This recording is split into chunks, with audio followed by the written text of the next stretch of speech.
And the more I learned, the more I realized I was lied to. We're taught to go to school, to get a degree, to get a job, so we can then get a job and climb the corporate ladder. But wealthy people don't do that. Wealthy people are not working to climb the corporate ladder. They're working to... I think you gotta have a dream. The School of Greatness. Really? Yeah. Please welcome Lewis Howes. What is the big thing that you wish everyone knew about money before they started making it? Oh man, well, it goes back to, I guess, just the basics, because most of us, myself included, are never taught a thing about money. We're told, go to school, get a degree, get a job, and all you figure it out. Right. And then what happens for the majority of people is you end up broke, you end up struggling financially, and you can never figure out why. So the first thing is, what is it that you want to achieve in your life financially? And then you have to go out and figure it out yourself, because unfortunately, school will never teach you this stuff. So you didn't learn this in high school or University of Michigan or No, never. law school? They didn't teach you any of this stuff? I went through high school, I went through college, I went through 1 year grad school, and then I went through law school, and I never once learned a thing about money. Never once learned a thing about budgeting, never once learned a thing about building wealth, never once learned a thing about investing my money, and never once learned a thing about passive income. Yet here I am today with a law degree, and I haven't worked a single day as an attorney. Why not?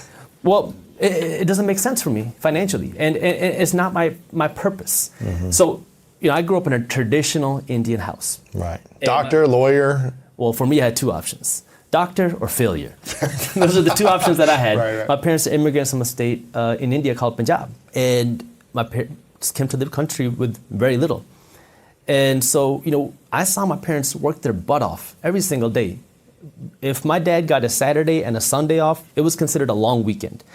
And so I didn't get to spend a lot of time with my parents growing up. And they would always tell me that, you have to go out and become successful. And I completely agreed, because I wanted to give back to my parents. I wanted to help support them.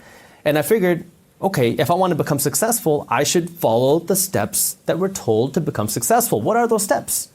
Go to school, get a good degree, get a good job. For me, in my case, it was become a doctor. And along that way, it was in college, I realized that something's wrong. Something's not adding up. And it actually happened. I was studying to get into medical school. And as I was studying, I started reading other business books and financial books. And I remember this. I was in the library studying, and I went onto Google, and I searched the richest people in America. And you see people like Steve Jobs, Warren Buffett, Bill Gates, Mark Zuckerberg. And I was like, none of these people are doctors. None of these people went down that traditional route of, getting a degree, doing a good job. Am I missing something? Because I thought that if you go to school, get a good degree, you can make a lot of money. And if you work harder in school, get better grades, you'll make even more money. So I thought it was just directly correlated. Your grades, your income. And that's when I started questioning things. And I realized, maybe this isn't right. And as you start to go down deeper and deeper down the rabbit hole, you start to realize, oh my God, everything that I've been told is a lie. And so that kind of pushed me into this whole painful, emotional journey of learning about money, learning about entrepreneurship, learning about what does it mean to become wealthy and how do you actually do it. Right. So that was kind of the initial phase for me, and then I had to go out and actually start learning it. Yeah. And the first real experience of that for me was I had this event planning company that I started in college. And the reason why I started it was because when I was in high school, I worked at Indian weddings. So I got to know a lot of the DJs. Right. And when I was in high school, these DJs were like, hey man, you know a lot of people in high school. How about we host a teen party for your friends in high school? I was like, all right, that's fine. Why not? Started this little teen party business in high school, and I go to college. Don't know what to expect because my parents didn't go to university here. I think everybody goes to college to study hard and become this big thing in college. I get to college and everybody is partying. Yeah. They're blowing their money that they don't have on alcohol. They're drinking. I don't drink. I don't smoke. I'm not into that party scene, but I need something to do on Friday nights. So I was like, why don't I just take this teen party business that I had in high school, bring it to college? And that's what I did. My freshman year, I was 17 years old. I started knocking on the door of every club, venue, bar, restaurant, asking if I could host a party here. Some would say, yeah, it's going to cost you $10,000. Some would say, yeah, it's going to cost you 20 grand. I don't have that money. Right. But then one or two said, you can do it here. We're not going to charge you a penny. just give us half of the cover charge, half of the money that you bring in. I said, okay, now I'm in business. So I started making a little bit of money doing this, and I had some cash saved up. And I'm starting to read these business books, and every business book said, wealthy people invest in real estate.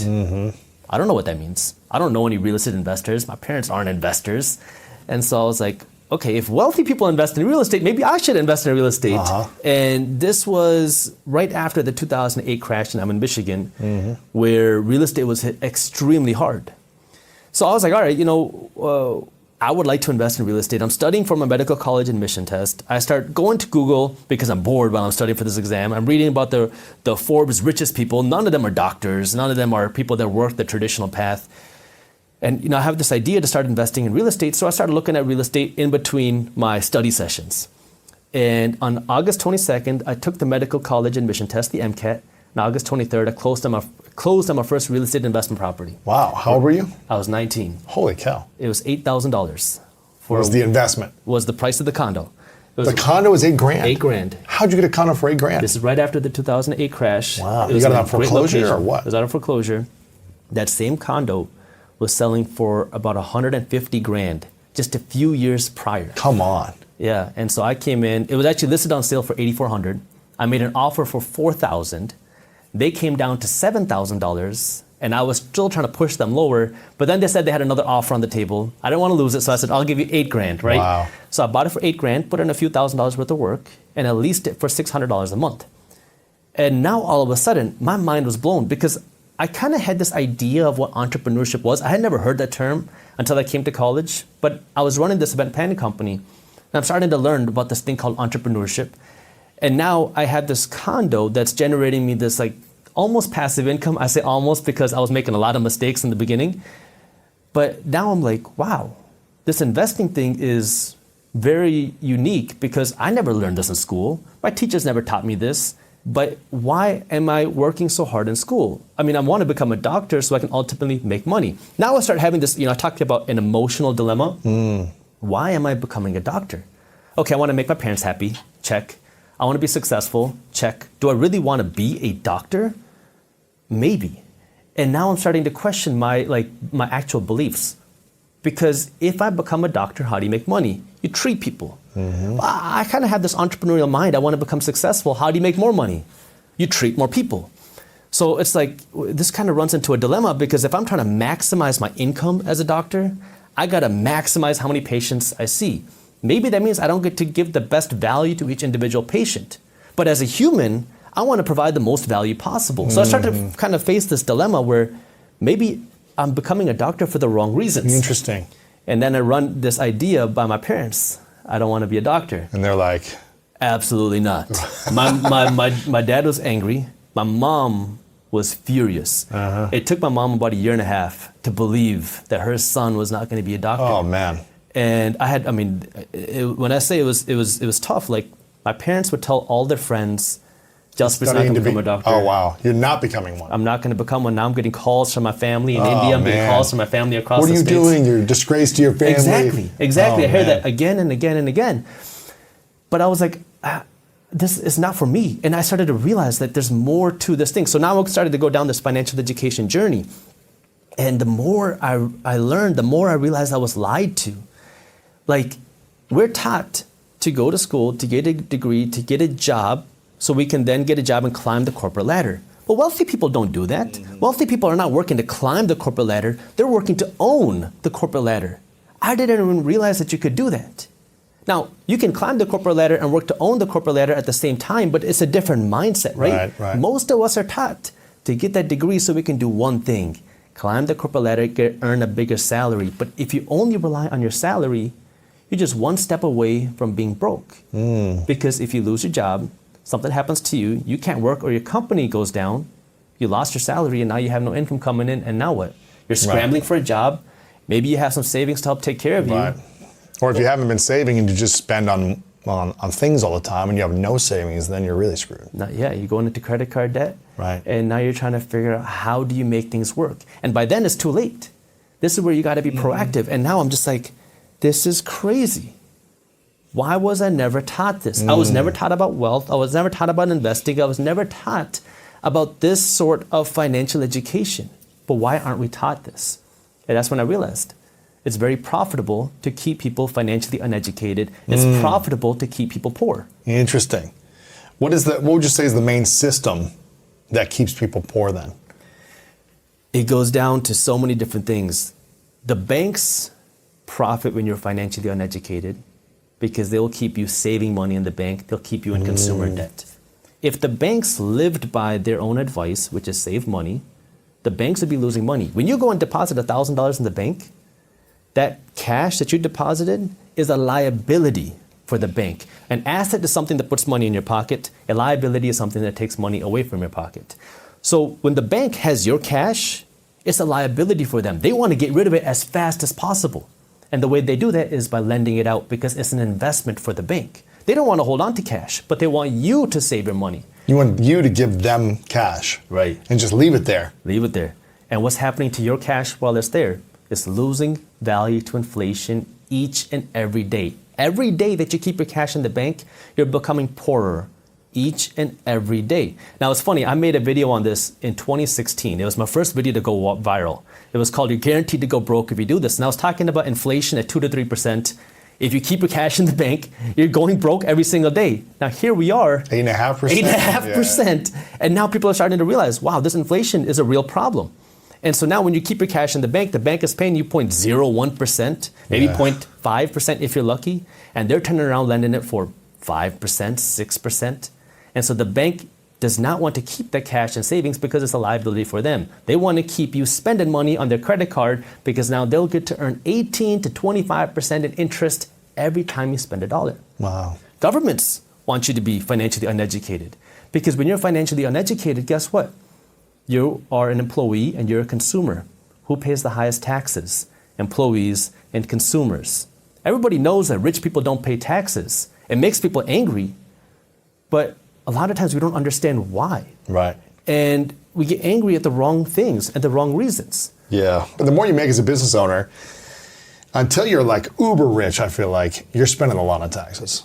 You are. And you know what? And there's a lot of things that you can do legally to pay less money in taxes. And there's different ways that you can invest your money to pay less money in taxes.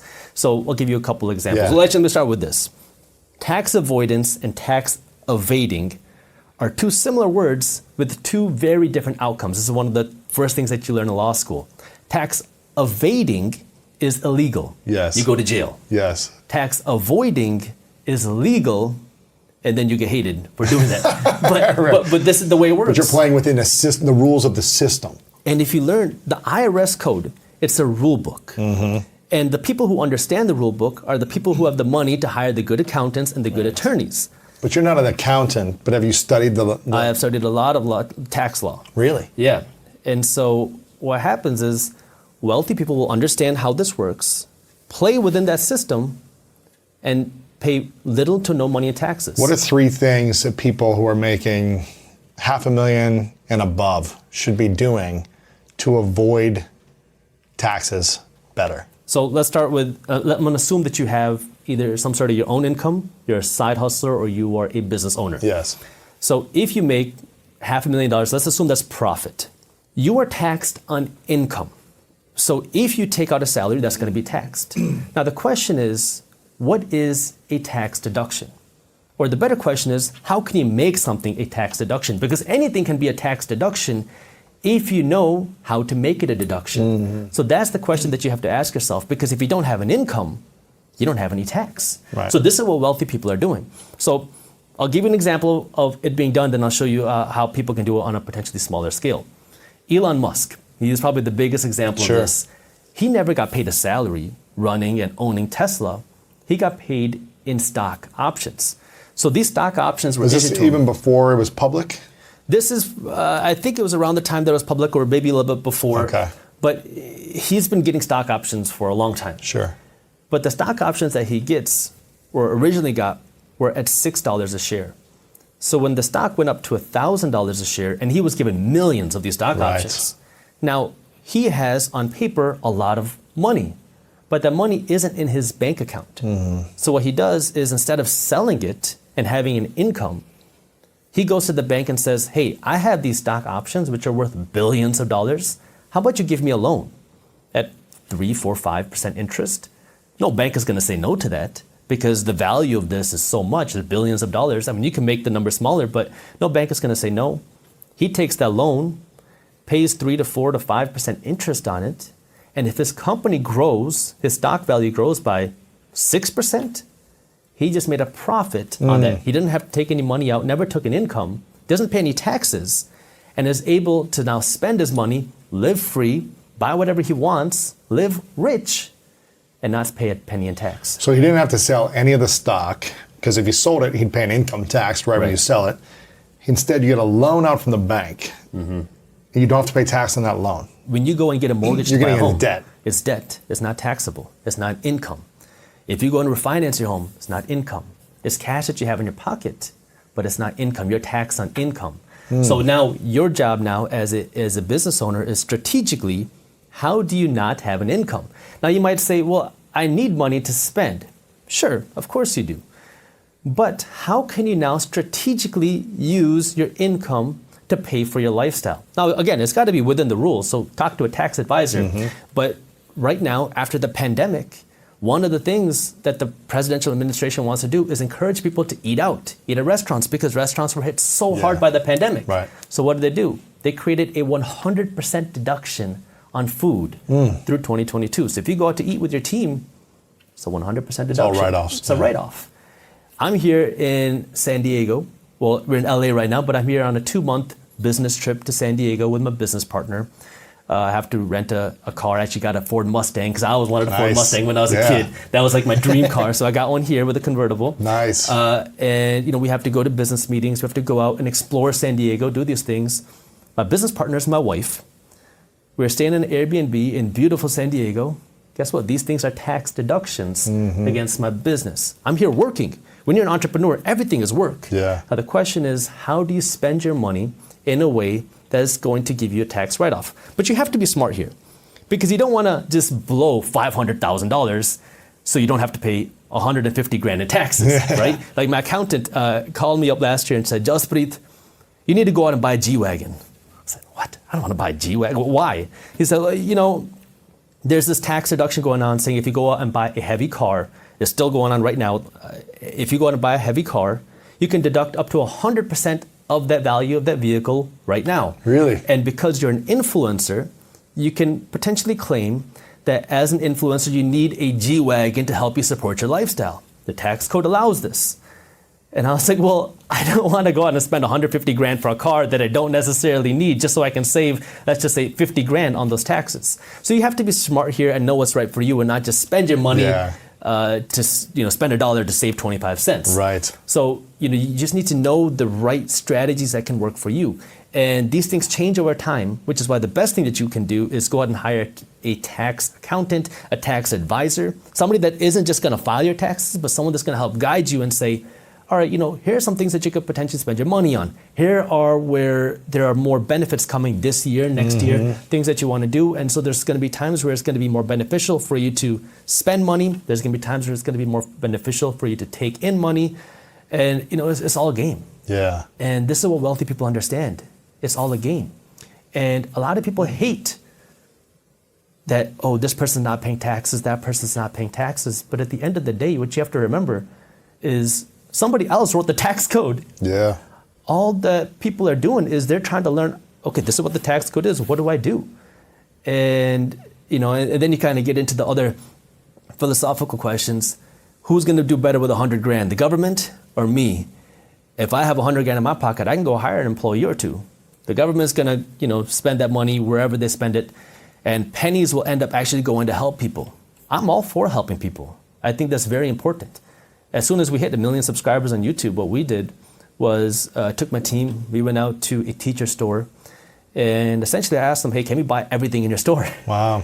Because, during the pandemic, people weren't going to class in person, and so a lot of these businesses were hurt. And I said, can I buy everything? And she said, well, we need some of this stuff for our teachers. I said, what can we buy?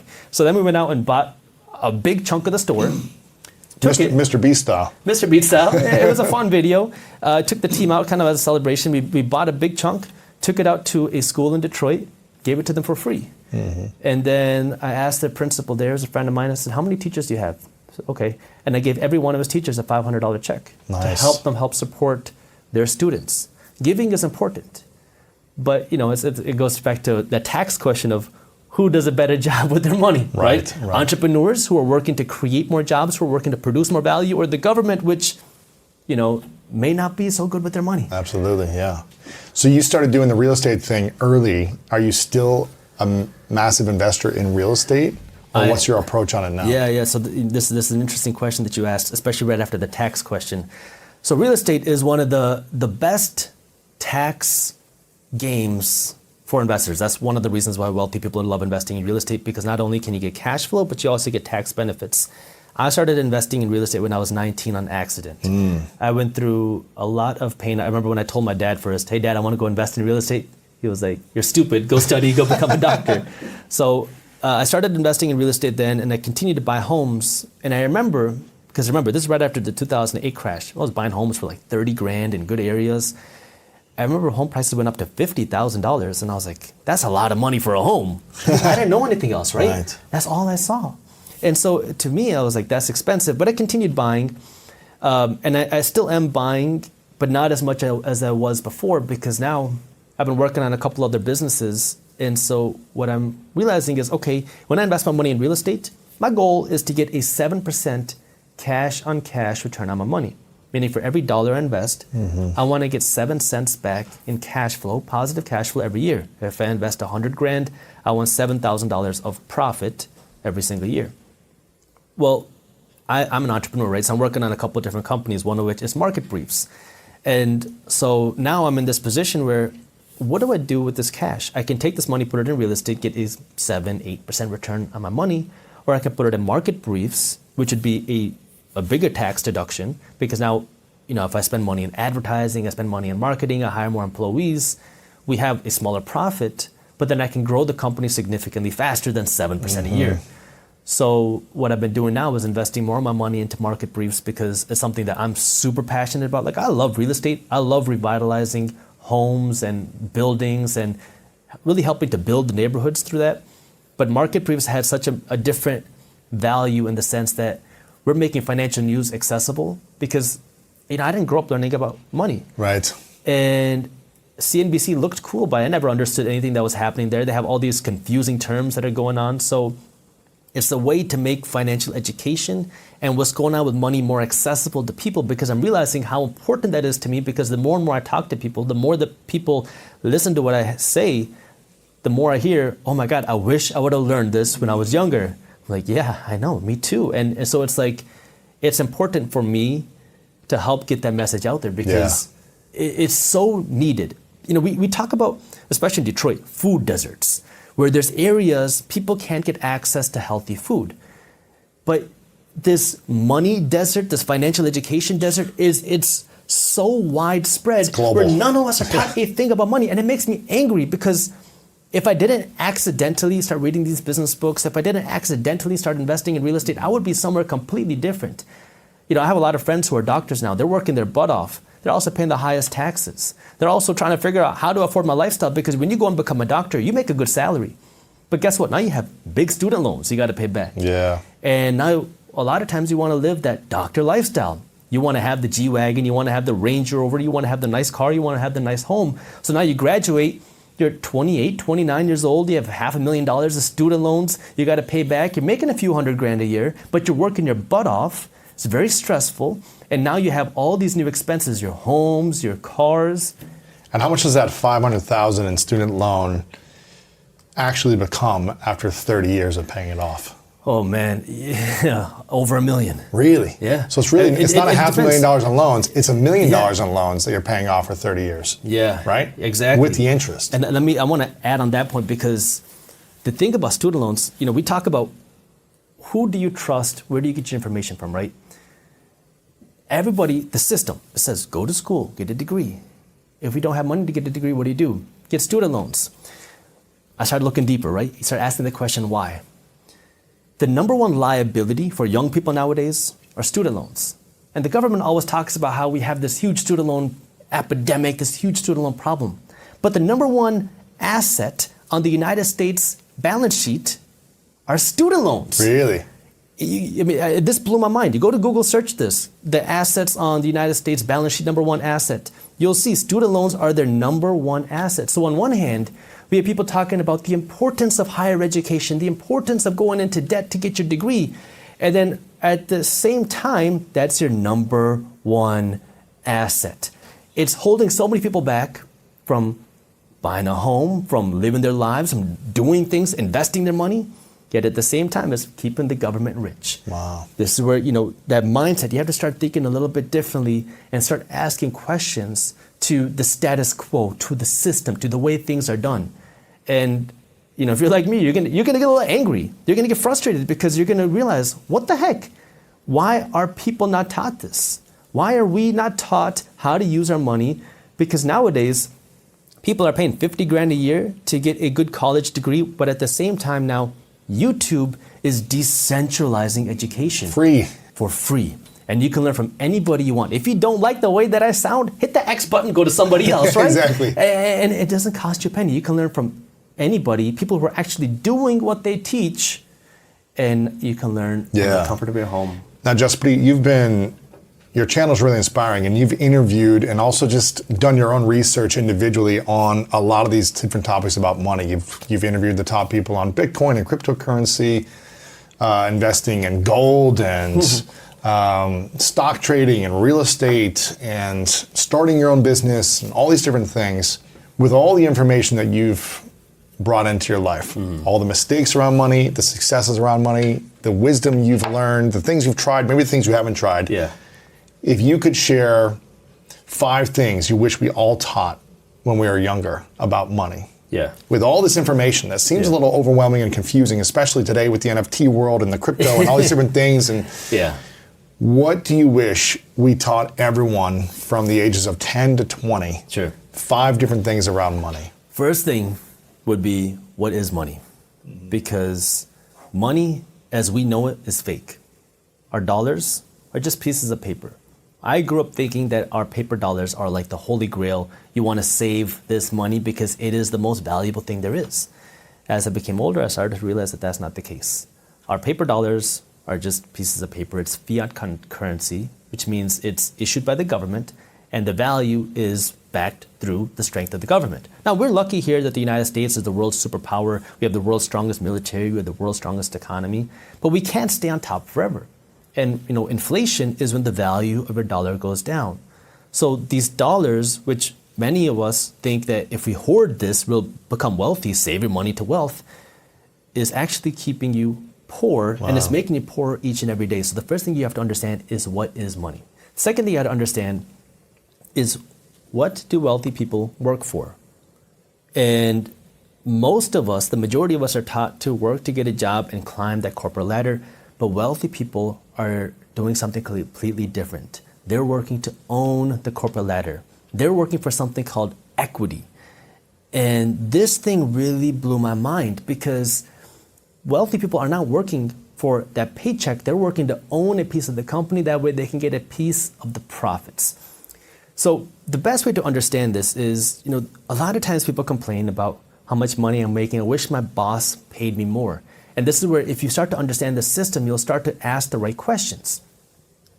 See, a big company, you have to ask the question, who are they working for? Are they working to take care of their employees?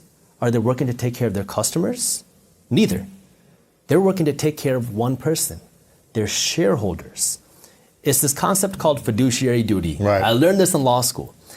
The executives of a company have a fiduciary duty, not towards the employees, not towards the customers, but towards the shareholders, the owners of the company.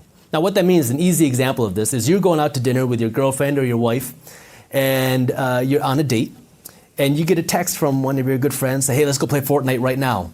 Your fiduciary duty at the moment is to be with your girlfriend, to be with your wife, to be with your partner, to spend time with him or her. If you go out and leave, you're going to get in trouble, right? Yeah. So it's, who is your alliance to? And the shareholders, the executives, the CEO and the executives company, their fiduciary duty is to the shareholders, the owners of the company. So what are they trying to do? They're working to drive up the valuation of the company. So once you start to understand that, you'll realize why there's this big discrepancy between what people are paid and what people want to be paid. And when you start to understand that, you're going to change what you do with your money.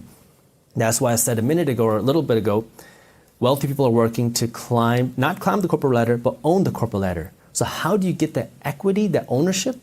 You have to own a piece of the corporate ladder. Now, if you work for a public company, that means now you can take some of your income and you can buy stock in the company. Maybe they pay you with equity. Maybe they give you some sort of revenue share. That's what we do in my companies. Or if your company doesn't do that, then you have to start taking this money that you're earning and you have to start investing it into a place where you're getting equity. Maybe that means stocks. Maybe that means real estate. It could be, there's a number of different investments, but you have to work towards that equity. Yeah. The third thing is that you have to think bigger. I know I grew up thinking that somebody who looks like me, somebody who's brown, somebody who wears a turban, somebody who didn't have entrepreneur, investor parents could go out and do this. Because you think that somebody like me can't do this. My parents also told me that I couldn't do it. I didn't know anybody doing it. I didn't know any investors. But you have to be the one to take that first step. And once you start to take that first step, you're going to learn and see the second step. Then you take the second step and you're like, oh, I can start $100 investment here. You don't have to start with hundreds of thousands or millions of dollars. Start with $100. Apps on the internet make it so much more accessible. Right. But anything is possible. If you live in America, you speak English, you have more opportunities than really anybody else in the world. People would literally risk their lives to come to this country because there's opportunity here. And so if you're here, you have the ability to understand what you and I are saying, and you have that technology to do it, you're blessed. Yeah. Now, what do you do with this, right? You have to go out and start learning. You have to go out and start doing. And then the next thing that you have to do, Number four, is you have to understand the concept of debt. Because we live in this consumer culture. And it's interesting where we want to live this flex lifestyle, right? I want to show off on Instagram. I want to show off my new car, my new Chanel, Gucci purse. And we kind of get caught up where I need to live a certain lifestyle that way people can think that I'm rich. But what you're doing now is you're living broke. Right. Making everybody else rich so people think you're rich. Right. You're product rich. You have a lot of nice stuff, but you're broke. And so when you live that type of lifestyle, you are the reason why Gucci, Louis Vuitton, Chanel are making so much money, but it's keeping you broke. The richest person in the world, sometimes he's the second, sometimes he's the third, is the CEO of Louis Vuitton. No way, really? Yeah, Bernard Arnault. And why? How did he get there? Because everybody wants to look rich. Everybody wants the Louis Vuitton. I saw this in the pandemic especially.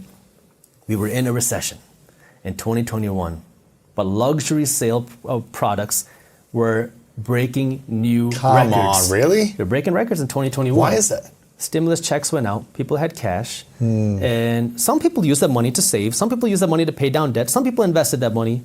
But a big chunk of people took that money to places like Gucci, Louis Vuitton, and now you go and spend it. You would think when the economy is, I guess when people are losing their jobs and there's financial uncertainty of the future, you'd think people would be saving or investing, not spending on luxury goods. Especially if you can't even go outside to flex it. You can only do it on social media in the comfort of your home. You don't need to go outside anymore. You can just do it on social media. I know.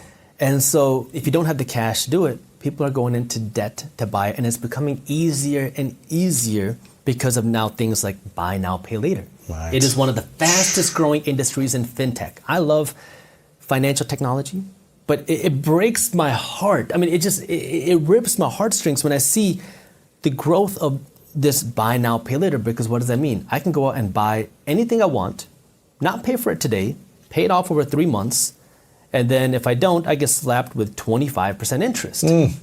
And if you are 18, or let's just say 21, I give you $6,500. You never invested another penny, but you invested those $6,500, and you could get an 18% return on that money, and you retire at 65, and you look at this investment portfolio, you would have over $11 million. Wow. Now, everyone watching this saying, where the heck am I going to get 18% on my money? Exactly. But your credit card company is doing it every single day. $6,500 is what the average American household has in credit card debt right now. And you're turning around paying these companies 18, 20, 25% a year, and they're the ones that are getting rich, not you. So what's happening? You're going into debt to buy liabilities, which are things that lose your money, and then you're paying interest on top of that, which is making everybody else rich, which leaves no money in your pocket to make yourself rich. And you have to break out of that mindset. So what do we need to know about debt then? How do people get comfortable understanding about debt, either using it in the right ways and eliminating the debts that don't support our financial growth? Yeah, so the first thing is never finance anything that isn't gonna pay you. Okay, so Give me an example. Gucci, your vacations, your car, stop financing these things that aren't paying you. And people are gonna get upset when I say your car because they're gonna say, wait, how am I supposed to buy a car without a car payment? Don't buy a $100,000 car unless you got the money in the bank to buy it, and plus more. Buy a used car for $6,000. Exactly. Go buy a used car, good working condition car with cash. Ride it for 10 years. Exactly. The first time I made $1 million in a year, my car was $500. Dude. My employees had better cars than I did. I had a $4,000 car for the first 5 years living in Los Angeles. $4,000 car, used car, 1997. I love it. Was the car when it was made. And that thing was great. Yeah. It was comfortable, got me from A to B. Yeah. It didn't break down. Exactly. I didn't need to be flashy. Exactly. I still have my $500 car. That's great. I still drive, and it's one of those things where, because I fell into this trap, where the first time I started making money, in my culture, cars are a big thing. The Punjabi culture, people really want to put money in their cars. They want to look cool, right? So when I was 16, 17, I started making a little bit of money because I was doing my side hustles. The first thing I did was I put new rims on my car. Then I put tints on my car. Then I put HIDs on. I had two 12-inch subwoofers in my trunk, right? I put the tints on. I put a new sound system in there. Lights around, glow in the dark. Yeah. I had a Toyota, right? And then the next thing I was going to do is I called up my cousin. I said, guess what? I got $3,000 in the bank. I'm about to put Lamborghini doors on my Toyota. You're crazy, man. And he's like, Jaspreet, you're stupid. Don't do that. And so he sat on the phone with me for like 20 minutes, convincing me not to do it. Luckily, I didn't. I'm really glad that I didn't. But that's where all my money was going. I looked cool. My car was cool. And that's where all my money was going. I had $1,000 in my bank, and I went out and I bought a $1,000 watch. I was like 18 years old, right? Because it was like, I was in that industry, the entertainment industry. I wanted to look cool. And then, I start to read these money books, and my mindset starts to shift. And now, all of a sudden, it's I went from one polar extreme to the other polar extreme. I don't want to spend a penny. On anything. On anything. Unless it's making me money. Exactly. I don't want to spend anything unless it's making me money. So now I'm saving as much money as I can. I'm investing my money as much as I can. I'm trying to build my business. And I'm talking like I'm running my shoes into the ground. They have holes in them. I put a piece of tape, wrap it up. I'm going to school. I got rental properties, but I got my shoes that are taped up, right? And it's like, I realize that I'm going to go, I'm not going to make those same mistakes again. And you have to break out of that mindset. The first time I made $100,000 a year, I was in school. And I was living in an apartment paying $400 a month, including my water, my electricity, my cable, my gas, my internet, everything. Wow. And the reason is because I didn't have a room. I slept on the living room floor. I had a little mattress. I used to pull that into the living room, put that down, go to sleep at night, wake up, fold up the sheets, put them away, drag the mattress back into the hallway because I'm like, I realized that the power of compounding your money. Yeah. I realized the power of putting your money into the right assets. And I'm like, this is my time to build. I've been blowing this money that I'm earning on things that are making everybody else rich. Right. I'll spend money on that stuff a little bit later. Right now, I want to make myself rich. Yeah. And so, you have to just first understand what it is that's worth spending money on and what's not. And then, if you do have that debt, you've got to come up with a strategy to pay it down as fast as possible. First thing you can do, if you have a lot of credit card debt, call up the companies. See if they're going to be willing to just give you a lower amount. See if they're willing to work with you. Say, look, I got $10,000 worth of debt. I'm never going to pay this off. It's not going to happen. How about you work with me and give me $5,000 and I will work to pay that off. Right? You start to work with them, see if you can do something. Then you can consider moving some of that money to a 0% APR card if you have 12 to 18 months to do that. That way now you can aggressively, you got to do the smart, because if you're just going to keep doing the same things you were before, don't do it. But you have to start aggressively paying it down. You stop spending money. That way now you can pay down this debt as fast as possible, and then you work to earn more money. And the money has to go somewhere as you're earning more money. You live the same lifestyle, if not smaller, and you take all this extra money and you use it to pay down your debt. That way now you can start building, right? You got to lay that foundation. You got to start working to grow upwards, but you have to get aggressive. Is there ever a time where people should go into debt, the right type of debt? The credit card debt, the student loan debt, buying a car and going in debt on that, those things I'm understanding, it's not helping your financial future. Yeah. When is it the right time, or is there a right time in your mind to take money out and spend interest on that money? Depends, right? If it's something that's going to make you income and you can manage the debt, then yes. But it's not for everybody. Right. Some people don't have it in them to manage the debt. Some people don't have it in them to manage investments. Some people don't have it in them to run a business. If you're not the entrepreneurial investor type and you don't like looking at numbers, you don't like managing money, you don't like trying to grow this, stay away from it. Now you go up, maybe you can get debt to buy a home, but that's it.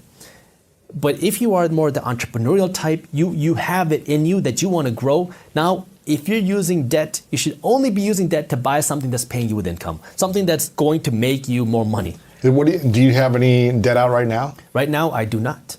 I have people paying me loans, but I personally don't have any debt right now. I kind of went through this phase where I have all this real estate, but I have no debt on it. And the reason is because I'm waiting for the right opportunity. I will have more debt. Really? Yeah, I'm just waiting for the right opportunity, because right now all my real estate is paid off. You've paid off all the real estate? How many properties do you have? Units in the dozens, a number of units, but now I'm just waiting for the right opportunity. And it's all paid off? All paid off. So now there's just cash coming in? It's cash coming in. And do you still have that I still got that one. That's rented for $850 a month. That $8,000 place? $8,000 place. That's just bringing in $800 a month now. $850 a month. Clear and free. Yeah, you got to pay your expenses, your property taxes, Yeah. your insurance, your maintenance, your management fees. But right now I have no debt on it. And so now what I'm waiting for is... And how much could you sell that for now?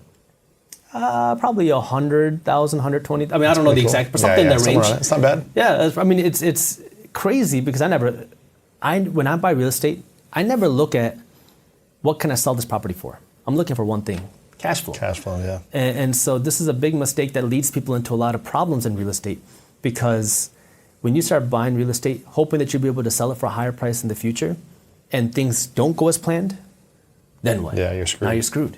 So, for me, I look at one thing: cash flow. And will I be able to see more growth in this area? So I look where businesses are moving, where's money moving to? And then that's where I want to invest, because I know if property prices go up, hey, it's icing. Property prices go down, it's okay. I still got my rent, which is covering my costs. So what's your goal, right, with the dozens of units, for the opportunity for something bigger, or what's the plan? Something, it can be anything. Something bigger in real estate, and I'm looking for the right opportunity. But again, my focus now isn't in real estate like it was before. A few years ago, I was heavy in real estate, and Really? I was doing everything that I can there, and a lot more opportunities were there. I bought a property in 2021, haven't bought anything in 2022 yet. But my focus now is building my business, because I see a bigger opportunity there for me than real estate. That's why I've been I'm still involved in real estate, right, but not the way that I was a few years ago. Because you can earn more with your business if you put the attention and the energy and the money into building the team and the resources and the technology and those things. And it's more fun, because it's a lot more active for me. Yeah. And then, once this gets bigger, then I'll go back to real estate. But right now, like for the last few years, I've been kind of phasing slowly away from real estate as I can transition more into the business, because it's just more fun for me. Yeah. Okay, so understanding debt was the fourth thing. What was the fifth thing you wish people learned from 10 to 20 years old about money? You have to be willing to make mistakes, take risks, and start. And this one is hard, and it sounds simple, but a lot of people that I know, they are so hesitant to making that first investment, because what if I do something wrong? What if I make a mistake? What if my investment goes down? And so the simple thing that's happened to me multiple times. Yeah, but you learn every time, right? Yeah. It's your tuition. It's your real tuition. And you have to be willing to try things, because if you don't, you're going to get stuck in the game of what if. What if I lose money? What if it doesn't work out? Well, what if it goes up? What if you learn? I have made a lot of mistakes. I made a video on my YouTube channel where I went through my worst real estate deal ever. It was my third property that I ever bought. It was a home in the city of Detroit.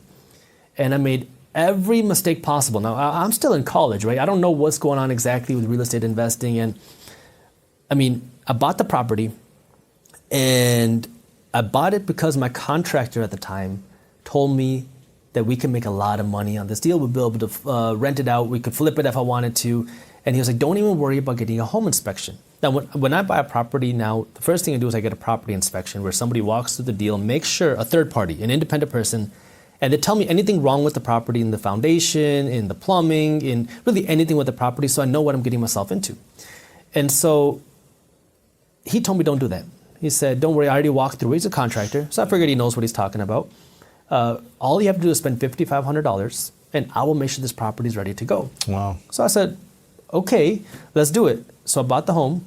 I gave him a check for half, or maybe $2,500 or $3,000, something around there, $3,000. And a week goes by, nothing starts. 2 weeks go by, nothing starts. And I call him. I said, hey man, what's going on? Like, I thought we were going to have this done in 2 weeks. Here we are 2 weeks later, and you haven't even brought your materials here. So I got caught up with something. Something's going wrong. And so now 2 more weeks go by. He brought some materials there. He started painting one wall, and that was it. And so, I'm getting upset because now it's like, every day that this property is now leased out it's costing money. Yeah. And still nothing's getting done. Another 2 weeks go by, and now I'm like, okay, look, what's going on? We got to get this taken care of, because now we're 6 weeks into this deal. You haven't done a single thing. You keep putting me off. You took my money, and nothing's happened. And so, long story short on that, he ran away. He was having financial difficulties. That's why he wanted me to close on this deal, because he needed some cash.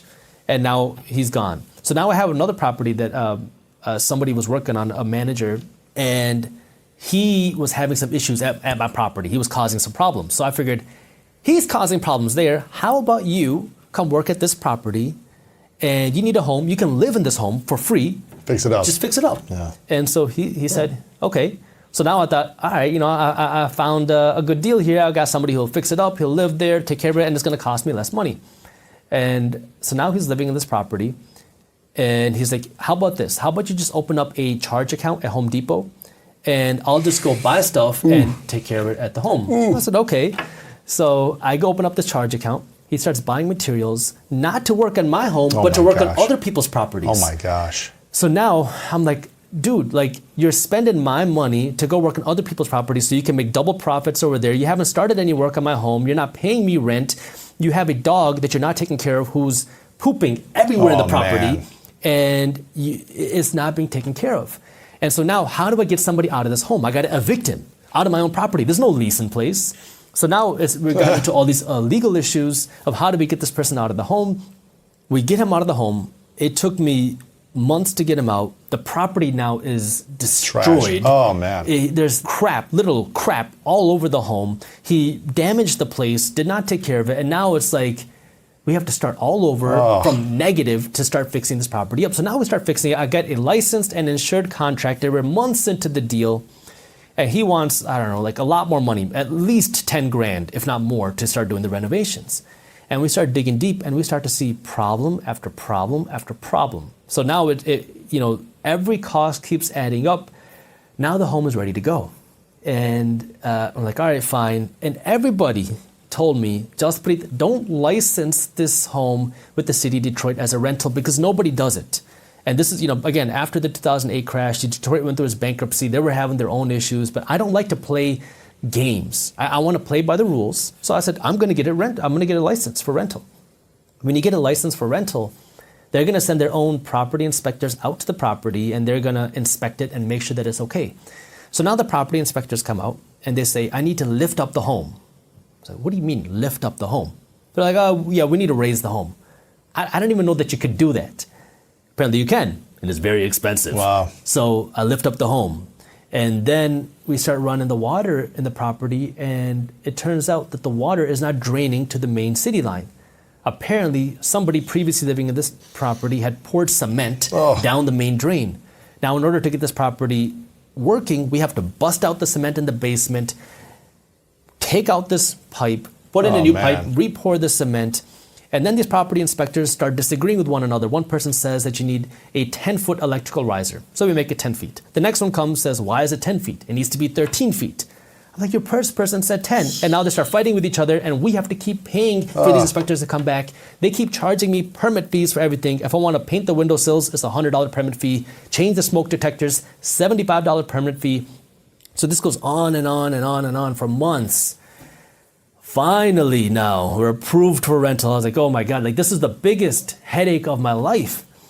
We get a tenant in the property, we get licensed, a tenant's in the property, and now we have the license, and the property inspectors just decides to go back to the property. They don't tell us. They just go back there. Even though we're fully licensed, they had no reason to go there. They knock on the door, and apparently, we didn't know this, the tenant was having a babysitting operation in a property. So now the inspector sees this, that this tenant is running an illegal babysitting operation. He tells us, he fines us, tells us we need to evict the tenant, and now we have to start this process all over again. Man. So after that point, I was like, you know what, just sell this property. Wow. Because this is the biggest headache, and that was the only deal I ever lost money on. But I learned a lot. It was my tuition. So you have to be willing to learn, be willing to make mistakes, and then be willing to grow from those mistakes, go on and keep willing to go. Because the thing that I kept telling myself is, there's a lot of real estate investors out there that have thousands of units. There's no way they're dealing with this with every single one. They have a team. Right. I just got to figure out how to do it. So that's the only way that I could get through that. I think I also don't think people understand that investing can feel like a full contact sport at times. Can feel like you get punched in the gut, in the face, and the ribs over and over again, like you did for almost a year, it sounds like, with this one property. What if that was your first property? You might have said, screw this real estate investing thing. I'm never doing this again. I lost all my money. I'm just going to go back into doing something that is safe and secure, that I know is not going to punch me in the mouth every day with another fine and fee and penalty or whatever it might be. So I think people also need to understand this is a risky thing. Absolutely. I've lost a lot of money. I've made a lot of money, lost a lot of money. It never feels good to lose money. It doesn't. It's emotionally charging. It's psychologically can mess with you if you're not mentally and spiritually prepared to understand, okay, it doesn't feel good to go from a few $100,000 to zero. In weeks, like some people did with the stock market or something in the last year, or real estate or whatever it might be, or with crypto going up and then coming down. It's a big psychological high and low if you're not prepared for it. And so what have you done psychologically, mentally, and emotionally to prepare for the big swings when you see, oh, my money just went up 10x in the last 3 months. Oh, I'm negative hundreds of thousands in a few weeks, or millions. What have you done to prepare for that mentally and spiritually and psychologically? I'm glad you brought that up, because one of the things that I say is that the psychology of investing is just as, if not more important than the actual how-tos of investing. And that's especially true when it comes to something like the stock market. In real estate, it's tough, but the difference between real estate and the stock market is if you buy a, say, $200,000 home, it's not going to go to zero next week, next month, or really ever, because you have some land, you have a physical property. And the stock market, it can happen. And so there's a couple things that you can do. You invest in stocks too? I invest my money in 5 places: real estate, stocks, startups, cryptocurrency, and physical gold. In that descending order of like value from the most to the least? Yeah, I would say so. And then, if you want to put my business in there, then that would be number one. Startups number one. Your business and startups number one. But I also invest in other startups as well. But kind of, I would say in that order, yes. Yeah. But in the stock market particularly, it is a liquid investment, meaning you can easily buy, you can easily sell. And that's what becomes a big psychological game, because every day people are watching that ticker. I just made money. I just lost money. What's Tesla doing today? Tesla's up $2. Tesla's down $4. And it can really drain you. And I think most people who start off investing their money, they get sucked into that rat race. I did too. Because when I first started investing my money in the stock market, I was like, wow, this is fun. This is exciting. Oh my God. It becomes like a drug. You become addicted to it, because I was waking up every morning. I was like, I'm going to become a day trader. I got it. And so, I took a summer of when I was in college, and that's all I did. Really? I would wake up before the market, and I would read these stock charts, and I would trade these penny stocks. And some days I would make $1,000. Other days I would lose $1,000. And by the end of the summer, I don't think I made any money. You just spent all this time. I spent all my time. And I realized this is not for me. I became so addicted to it. All you're doing is watching the numbers go up and down and ticker symbols, and you're reading these forums. So the first thing is you have to understand that your psychology is important. What I do is I understand I'm not a trader. I don't trade, I don't flip, even when it comes to real estate, really any of my investments. You invest. I invest long for term. the long term. So what does that mean? So I have two strategies when it comes to investing my money. I have an active strategy and I have a passive strategy. I'll start with the passive strategy because that's easy to understand. Every month, I passively invest my money into stocks, physical, gold, and cryptocurrency. Really? And so what that means is it's automatic, Auto payment consistent, going in each and it one, happens yeah. all the time. So You doing index funds with stocks, or in what stocks, I do ETFs, low-cost ETFs, and I have ETFs that give me exposure to the S&P 500. That's kind of your safe, your value. S&P 500 are the biggest 500 companies in the stock market. So that's the kind of the safe value play. I have some ETFs that give me exposure to innovation, startups, growth, because I like that space. Much more risky, but you could see more potential upside. Risk means you could also see more downside. And then I also have ETFs that give me exposure to emerging markets. These are countries that are overseas, countries like China, India, Korea, Brazil, countries that are up and coming to give you some diversification, not just in companies, but also in dollars, right? Diversifying out of the dollar, so it kind of gives me that protection. So every week I have money that's leaving my account and being invested into these different ETFs. I don't care whether the market's up or down. It happens every week. In physical gold, every month, I use an app for this. There's apps that allow you to do this. Yeah. I have money that's withdrawn out of my bank account Really? that buys me physical gold. Really? Now, people are going to say, why gold? For me, it's real money. It's another way of saving real money, because now if I have 50 grand of cash, would I rather save and bury that 50 grand of cash in my backyard, or bury 50 grand of gold in my backyard? I'd rather bury the gold because I know that 50 grand of cash is guaranteed to lose value every single day. Gold is a store of value because it takes time, effort, and labor to mine physical gold. And that time, effort, and labor is represented through the physical piece of gold. So that's why I own it. It's not a huge piece of my portfolio, but it's kind of that insurance. That's the way I look at it. It's protection in case everything else goes wrong, that I have some physical gold. So I have that. And then I have my cryptocurrencies. Now, I'm mainly in Bitcoin. I have some Ethereum, a couple other coins, but mainly Bitcoin. And every day I buy a little bit of cryptocurrency. Again, I know it's volatile. I know you can see big swings up, big swings down. I don't care. I'm buying it every single day. So that's my passive strategy, where it doesn't matter what's going on in the market. I'm just going to keep buying no matter what's going on. Then my active strategy is now where I do more of the fundamental analysis, where I understand where am I actually investing my money. So this requires much more time and more effort on my end. So on the real estate side, I'm looking for deals that are paying me that 7% cash on cash return. And so I'm going to be analyzing the numbers, looking at the properties, walk through a lot of deals, and when I find something, I will go out and buy it. In the stock market, rather similar. I'm looking for companies that I believe in, that I believe are good fundamentally. Fundamentally means looking at the numbers, right? What do the revenues look like? Have the revenues been growing? How fast are they growing? 10% a year, 20% a year? What about the profits? But you also have to look a little bit deeper than just the profits, because you want to see what's going on with the expenses. Where are they investing?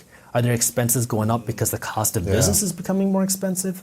Or are the expenses rising because they're investing more in their company? So you got to do a little bit of digging in there. And then in startups, obviously I invest in my own companies, but I also invest in startup companies. I love entrepreneurship. I am a huge fan of entrepreneurs. I love supporting other entrepreneurs because I never had that support when I was getting started as an entrepreneur. So one of the ways I can provide the support is through money, through investing in some of these entrepreneurs. So I invest in these startups. Fourth, cryptocurrency. If a big cryptocurrency crash happens, well, I already know what I want to own. I'll just come in and buy more. And with gold, I don't really actively buy gold, but that's the 4 ways that I actively invest my money. Sure. And where are the 3 biggest revenue streams coming from for you? Well, obviously business, and that's across the different businesses. And then the second one I would say is real estate. That gives me that passive cash flow. And those are my 2 real, when I talk about income, cash in my pocket, it comes from my business and it comes from real estate.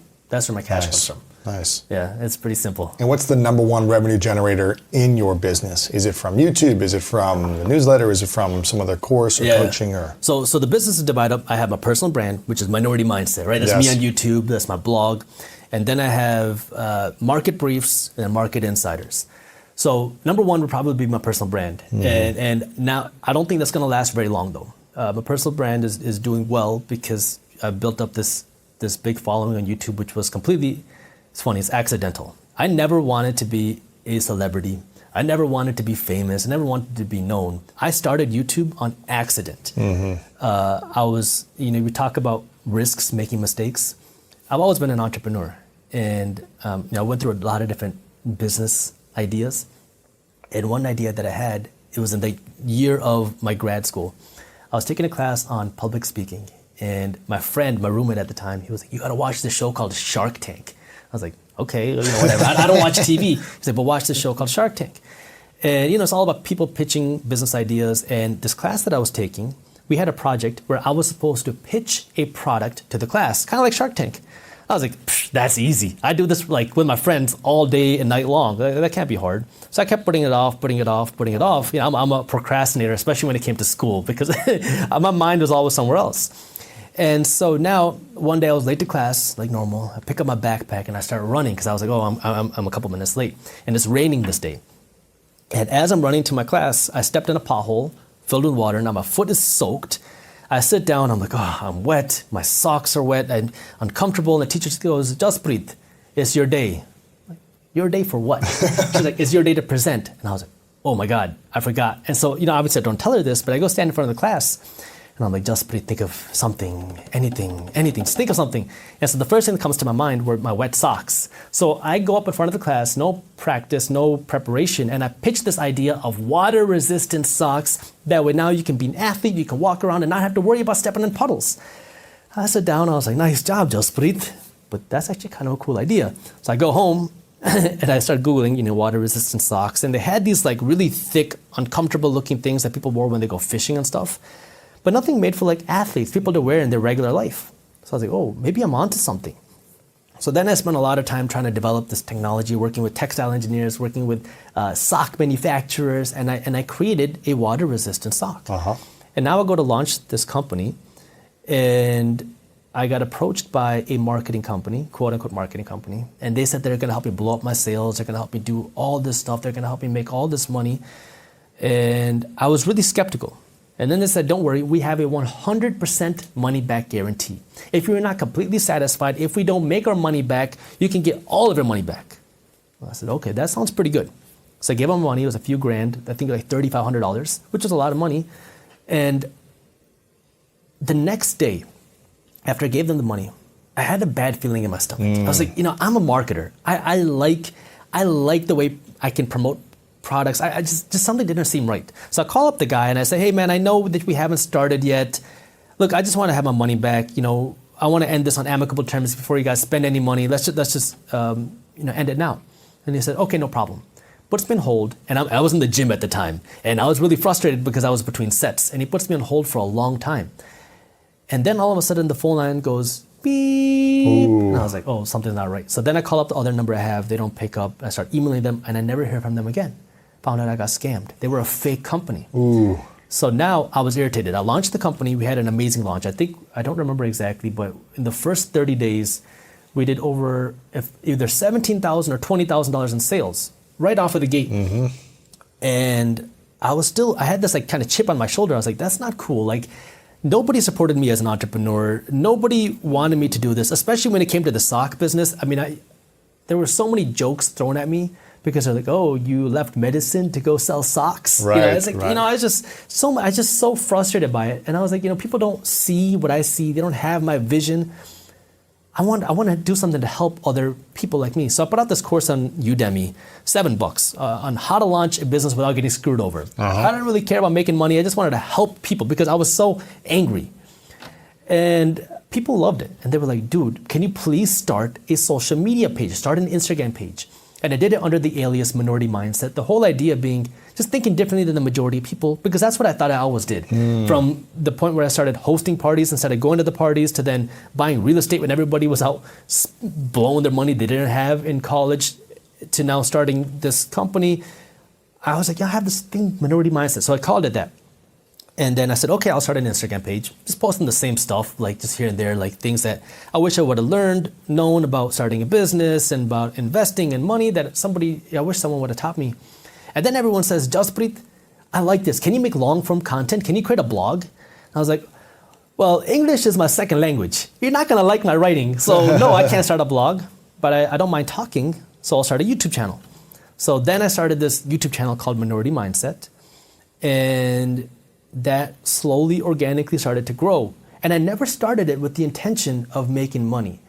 And it's funny, I tell that to people now and they're like, there's no way that's true. Like, you have to have some idea of trying to make money. And I really didn't. I was recording the videos off my phone, so I had really no expenses. I think I spent like $30 on a tripod. That was it. Like, I had no lights, I had no fancy equipment. And then I think we were close to 10,000 subscribers, and my buddy comes up to me. He says, hey, how much money are you making from Minority Mindset? I'm like, I'm not making any money. He said, from your YouTube advertisements. I'm like, what are you talking about? He said, you can have advertisements on your YouTube channel? I said, I have no idea what you're talking about. So he goes onto my YouTube channel with me, goes into the back end, the settings, and he's like, dude. Just click one button. Turn your monetization on. I was like, I don't even know that you could do that. This is before that there was even monetization requirements. Anybody could monetize any videos, no matter how many subscribers, how many videos you had. So I was like, oh, I didn't know that I could do this. So, I really started it just kind of with that goal of, I want to put out that information that I wish somebody would have told me, kind of just like that helping hand that, hey, it's okay. Yeah. You're not the only one that thinks like this. It's okay to think a little bit differently. It's okay to try something different. So that was my whole goal. And then it started to grow. And then it became this bigger thing. And around 500,000 or 600,000 subscribers, I was like, wait, I can actually turn this into a business. Right. And so I went through this, I'm an entrepreneur. I was like, okay, Minority Mindset, I'm gonna turn it into a business. So I started these other products under Minority Mindset. I started this newsletter under Minority Mindset. I started, these other educational things.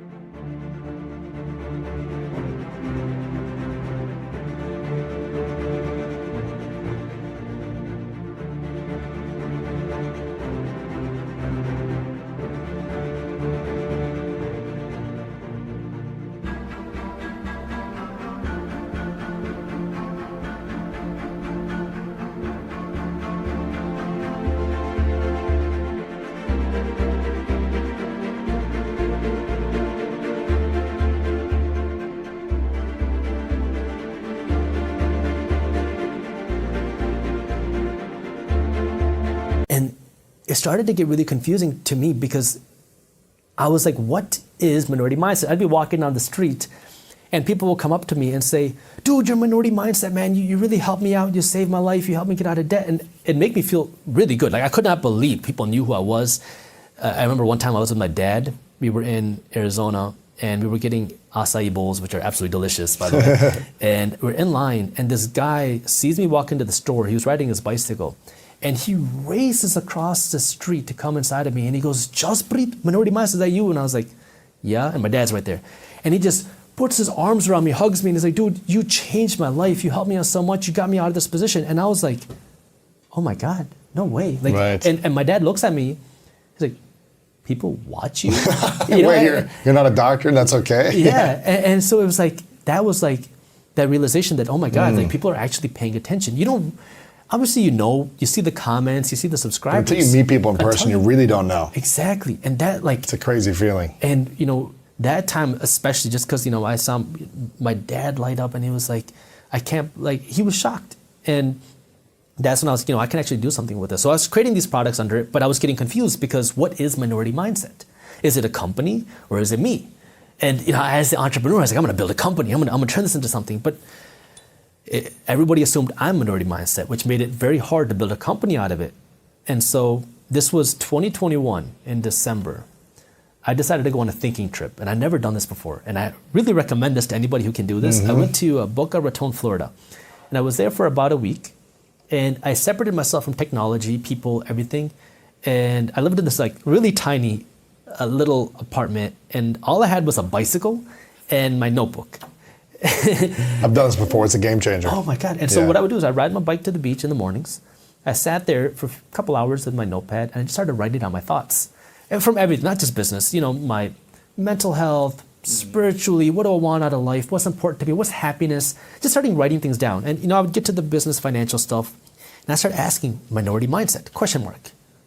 What is it? Who is it? And it was at that week I realized I am minority mindset. That's what everybody identifies me as. And it makes sense because that is who I've always been. But these companies, they're getting intertwined into something they're being overshadowed. I can't give them the attention that they want. So after that, I came back to the office. This is the complete end of 2022 when I tell the team, 2021, tell the team as soon as we come back in 2022, we're going to change some things around. So the first week of 2022, we have an all hands meeting. I was like, here's what we're going to do. We're changing everything. We're going to take our newsletter, turn it into market briefs. We're going to launch this app, Market Insiders. We're going to do all this stuff. And everyone's like, where did this come from, right? And so we implemented all that. And then this is now early 2022. It took some time to implement.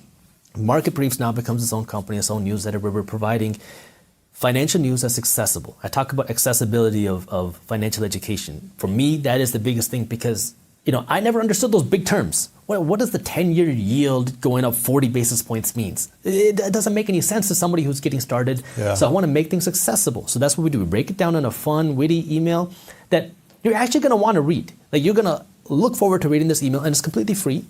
And so we're going to create this into our own company. And we went through a lot of, it was a painful transition because we had issues with the email service providers. We had a company saying that, yeah, it'll work. We spent months transitioning over. The first week that we're working with this company, they say, oh, sorry, you're promoting financial content. We don't allow financial education. Oh, wow. We don't allow stock market. We don't allow cryptocurrency. We don't allow anything related to finance on our platform. I'm like, dude, you've been working with us for 2 months. I've talked to 5 people on your team. They know exactly what we're doing. And now you're telling us this? So we had to start the whole process over. So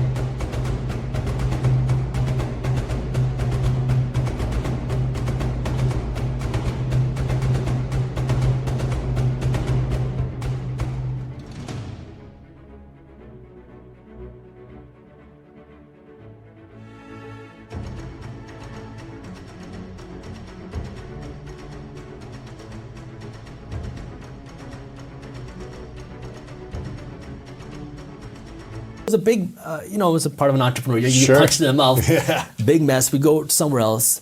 And now, it was April of 2022 where things finally were all right, we got it situated. Now we're going all in. So, you'd ask, where is most of the revenue coming from? It was YouTube, and it is, but I won't be long because, I talk about how YouTube funded my business. I take the revenue from YouTube. I'm investing all of it back into my companies because I want to turn Market Briefs into something big, man. Because it is needed. It is so important because if you're an investor, you need to know what's happening.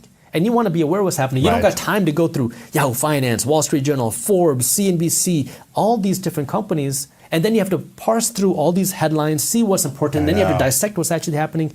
We break it down in 5 minutes or less. We have really smart people working on this. That, and then also just making it aware to people who were never given this financial education. It's beautiful, man. And so that's, it's important to me. In terms of the financial education side, what do you think is the difference between an abundance mindset and a poor mindset? I'll give you an example. Okay, I bought my first real estate property when I was 19. Right after that, I was like, I want to be able to look at my own deals. You have to use a real estate agent to go look at properties. So right after that, I was 20 years old. I went out, I got my real estate salesperson's license. Nice. I'm in college. So now I start helping people buy and sell homes. And I had this one couple that I worked with. They were looking for between a $400,000 and $500,000 home. And so I helped them for months go from property to property to property. They were very picky. So I spent months just going through this, We finally found them a property. It was somewhere between $400,000 and $500,000. Within their budget, it had everything they wanted. It was facing the right direction. It had the right color door. The rooms were the right sizes. Like, it was perfect. So now they're like, "Oh, Jaspreet, you did it. You found a property. Let's enter into a contract." And I said, "Okay." And I remember this because they sat me down in one of the bedrooms and said, "We want to talk. So we want to put an offer on this property. We're ready to go forward, but there's only one condition. We want you to put half of your commission in the deal." Ooh. I said, "Why?" They said, "Well, you're 20 years old. And if I get typically you get 3% on the buyer side. So if it's a $500,000 property, that's 15 grand in commission, between 12 and 15 grand. And so they were like, "We don't think that 12 to 15 grand is worth it for just signing the papers to help us buy this home. Plus you're only in college." And I was like, "Okay." And I'm a hardhead, right? Especially 20 years old. I was like, "Okay." So they're like, "Yeah, we think if we just put 6 grand into the deal, we'll move forward to the property and ready to buy it." And I was like, "Nope, I'm not doing it. Wow. You can do it with somebody else." And I walked away.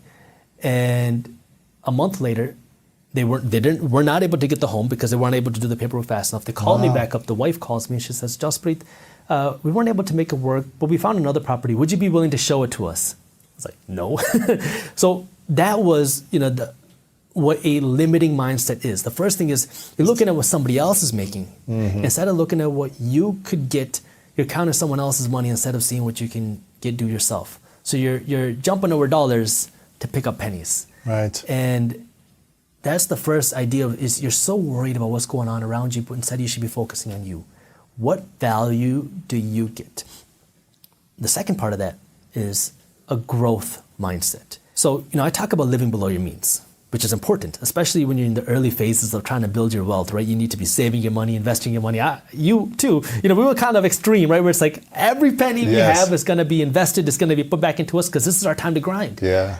But, you don't have to be super extreme, but, let's just say you're putting aside 25% of your income. So if you're making 40 grand a year, that's $10,000 put forward to savings and your investments. Now, what happens to most people is you say, "Okay, I realize this whole financial education thing. I'm learning about this investing thing. I want to get more aggressive. I want to do more of this. How can I do more?" Well, that's when you're trying to now squeeze more pennies out of your pie. You try to go from saving and investing 25% to 30% and 35%, but there's a limited pie, right? So what you should be doing is thinking, "Okay, I'm making 40 grand, saving and putting aside 25%. Fine, maybe I can do more if you're into that, like, I'm going to do whatever it takes, extreme, right? Which is fine. But the bigger thing is, how do I go from 40 grand to 400 grand and keep doing what I'm doing now? Because now if you get from 40 to 400 and you save and invest 25%, that's $100,000. A lot more than the 10 grand you had before. You're still only living off of 75%. You have the same, that same percentage, but it's so much bigger. It's that growth mindset. It's thinking bigger. And now everyone's going to hear this saying, "How am I supposed to go from 40 to 400? Well, the first step is understanding it's possible. Then you start learning. Then you start doing. You start making mistakes.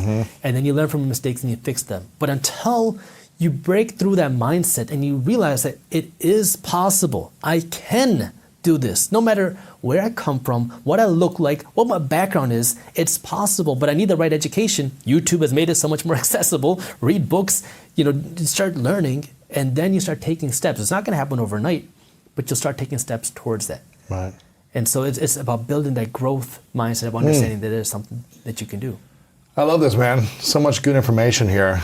Lots of more questions I could ask about these things, but you've also got so many great topics that you cover over on YouTube, Minority Mindset over on YouTube, and theminoritymindset.com. Also, marketbriefs.com is the newsletter for people who want to sign up and learn more about these things. Making complex ideas interesting and accessible, which is something we all want. I've got a couple final questions for you. Yeah.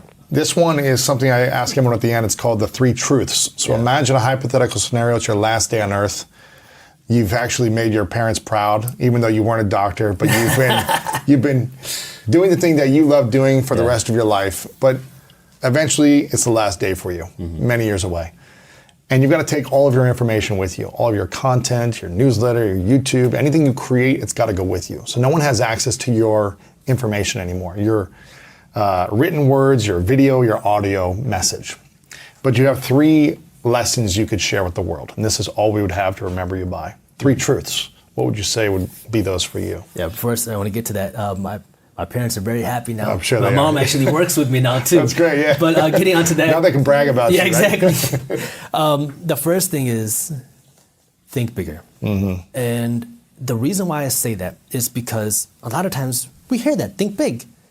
But when you're thinking big, you're probably 99% of the time not thinking big enough. You can think bigger. Cross it off, think even bigger. When I started YouTube, I never thought that we would hit 10,000 subscribers, let alone 100,000 subscribers, let alone 1 million subscribers. I used to joke around with my friends that if we hit 100,000 subscribers, I made it.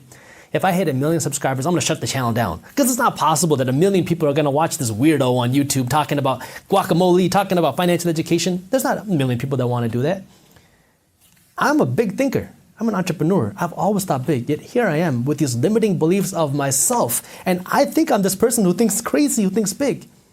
So if you're thinking big, you're not thinking big enough. Okay. Because that's gonna be your own limiting beliefs. Second, learn the rules to the game. The reason why so many people suck with money is because they don't understand the rules to the game. And this is why a lot of people get so angry. They get so angry about what other people achieve. They get so angry about everything else going on. But what you need to do, the best thing to do is learn the system. You know, I talk about how rich people don't pay taxes and how you can work to own the corporate ladder, and it makes people angry. But the reality is, this is the opportunity for you to figure out how can you do it yourself. This is what the system is. You can hate it, you can cry, you can scream, you can complain. That's what I used to do. I thought it was horrible. Money was a taboo topic when I was growing up. And I was like, it's unfair that people are doing this. And then I realized, what if I learned the rules?